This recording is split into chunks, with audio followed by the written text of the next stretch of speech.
یہ حدیث نبی صلی اللہ علیہ وسلم نے فرمایا, دیکھیں کتنی خوبصورت حدیث ہے, رزق کا کنسیپٹ کتنا کلیئر ہو جاتا ہے. There were two brothers in the time of Rasulullah, one of whom would attend the lessons of the Prophet and the other would engage in business. The businessman complained to the Prophet ﷺ about his brother and the Prophet ﷺ said, perhaps you are granted provision because of him. Subhan Allah. Prophet ﷺ کے پاس بڑا بھائی شکایت لے کے آیا کہ رسول اللہ یہ بزنس کو ٹائم نہیں دیتا, آپ کے پاس بیٹھا رہتا ہے علم حاصل کرنے کے لیے. اللہ کے نبی صلی اللہ علیہ وسلم نے کہا کہ شاید اللہ تجھے رزق اسی کی وجہ سے دے رہا ہے. اب اس کا یہ مطلب نہیں ہے سب کچھ چھوڑ کے بندہ جو ہے نا وہ بس مسجد میں بیٹھ جائے اور ذکر کرتا رہے. اس کا مطلب یہ ہے کہ علم حاصل کرنے سے رزق بڑھتا ہے, علم کی محفلوں میں جانے سے, کیونکہ وہاں ظاہر ہے برکت ہے. تھوڑا سا ٹائم آپ نکالیں گے نا اس چیز کے لیے, رزق میں اضافہ ہوگا. یہ ٹرائیڈ اینڈ ٹیسٹڈ چیز ہے الحمدللہ. جب بھی میں نے کئی لوگوں کی کیس سٹڈی جو ہے وہ سنی ہوئی ہے, لوگ آ کر بتاتے ہیں, جب بھی لوگوں نے اللہ کے لیے کوئی ٹائم نکالا نا, اللہ کے لیے ٹائم نکالنے سے مراد ہے جیسے کئی لوگوں کی میں نے سٹوری سنی ہے. میرے بحریہ میں ایک جاننے والے ہیں, ان کا بزنس بہت اچھا چل رہا ہے, وہ بھی اسی طرح کا کچھ بزنس ہے. میں بھی ریسنٹلی گیا تھا, مجھے ایگزیکٹ نہیں یاد what he is doing but some thing like this جو آپ لوگ یہاں پہ کر رہے ہیں, اور بہت اچھا اسٹیبلش ہوا ہے. اور اس نے مجھے سکسیس کی اپنی جو ٹپ بتائی, آپ حیران ہو جائیں گے. اس نے کہا کہ میں نے اپنے گھر میں قرآن کلاس سٹارٹ کرائی, اور جس دن سے میں نے اپنے گھر میں قرآن کلاس سٹارٹ کرائی ہے, اس کلاس میں کون آتے ہیں؟ محلے والے. ہم ایک دن بیٹھتے ہیں, لوگوں کو انوائٹ کرتے ہیں.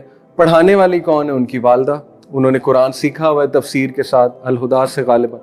تو وہ کہتے ہیں کہ وی اسٹارٹیڈ ڈوئنگ دس. اور پھر انہوں نے بتایا کہ ہم نے اپنے ورک پلیس پہ بھی یہ رول رکھا ہے کہ یہاں پہ جب آپ آئیں تو کوشش کریں دن کا آغاز قرآن کی ریسیٹیشن سے کریں. پڑھ لیں, 10 آیات پڑھ لیں, 2 آیات پڑھ لیں, جتنی آپ کو آتی ہیں اتنی آپ پڑھ لیں. اور یہ سیٹ کے اس کے میں نے امیزنگ برکات اپنے بزنس میں دیکھے.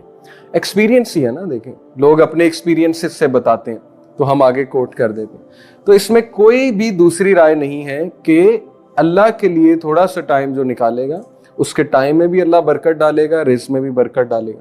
میری یونیورسٹی کے کلاس فیلوز کی بہت اگزامپل ہے میرے پاس.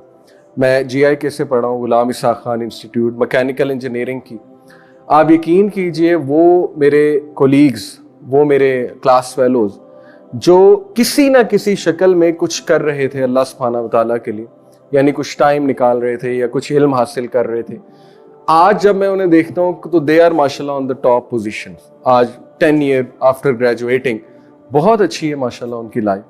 تو ہمارے پاس بہت سی کیس سٹڈیز ہیں اس حوالے سے. تو یہ حدیث اس طرف توجہ دلاتی ہے کہ دیکھو اگر تم ٹائم نکالو گے نالج حاصل کرنے کے لیے تو اللہ will take care of your affairs. گھبرانا نہیں ہے, محنت کرنی ہے, ایسا نہیں کہ بالکل ہی چھوڑ دینا ہے, لیکن ٹائم نکالو. Point is that.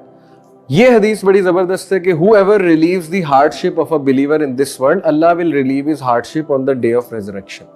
دوسروں کی مدد اور دوسروں کے لیے آسانیاں پیدا کرنا, ان کی کوئی ہارڈ شپ میں انہیں ریلیف دے دینا, یہ بہت ثواب کا کام ہے اور یہ بھی برکت کا باعث بنتی ہے. Whoever helps ease one in difficulty, Allah will make it easy for him in this world and the hereafter. جو بھی آسانی پیدا کرے گا اس کے لیے اللہ دنیا میں بھی اور آخرت میں مدد کرے گا. Whoever conceals the faults of a Muslim, Allah will conceal his faults in the world and the hereafter. یہ بہت امپورٹنٹ ہے. ورک پلیس پہ بہت سی چیزیں خراب اس لیے ہوتی ہیں بیک بائٹنگ کی وجہ سے. اس پہ میں کافی ٹریننگز دے چکا ہوں. ہم جاتے ہیں مختلف جگہوں پہ اور آ جا کے جو بڑا مسئلہ ہوتا ہے نا وہ یہی ہوتا ہے گوسپنگ, جس کی وجہ سے بدگمانیاں پھیلتی ہیں, نیگیٹیوٹیز پھیلتی ہیں. ٹھیک ہے, تو وہ بندے جو ہے نا وہ اپنے سے رزق دور کر رہا ہوتا ہے جب وہ ایسی چیزوں میں پڑتا ہے, برکت دور کر رہا ہوتا ہے اپنے سے. بہتر یہی ہے کہ اگر کسی میں کوئی فالٹ آپ کو نظر آ گیا تو اس کو اکیلے میں جا کے کریکٹ کر دیا جائے, کیونکہ دین اسلام جو ہمیں سکھاتا ہے وہ ہے کہ کسی کو ریفارم کرنا, ڈسٹرائے نہ کرنا. یہ جو ڈسٹرائے کرنے والا کلچر ہے نا, یہ تو کٹ تھروٹ جو اکانومیز ہیں یہ ان کا کلچر ہے. یہ تو ویسٹ سے آ رہا ہے, کیپٹلسٹ سوسائٹیز کا کلچر ہے کہ اگلے کی فالٹ فائنڈ کرو اور اسے ڈسٹرائے کر دو, اپنے کمپیٹیٹر کو ڈسٹرائے کر دو, انہیلیٹ کر دو. لیکن دین اسلام کہتا ہے ریفارم کرو, اس کے ویلفیئر کا سوچو. ٹھیک ہے, تو یہ بہت امپورٹنٹ ہے کہ فالٹس چھپائی جائیں ایک دوسرے کی اور اکیلے میں کریکشن جو ہے وہ کی جائے, سمجھا دیا جائے اکیلے میں.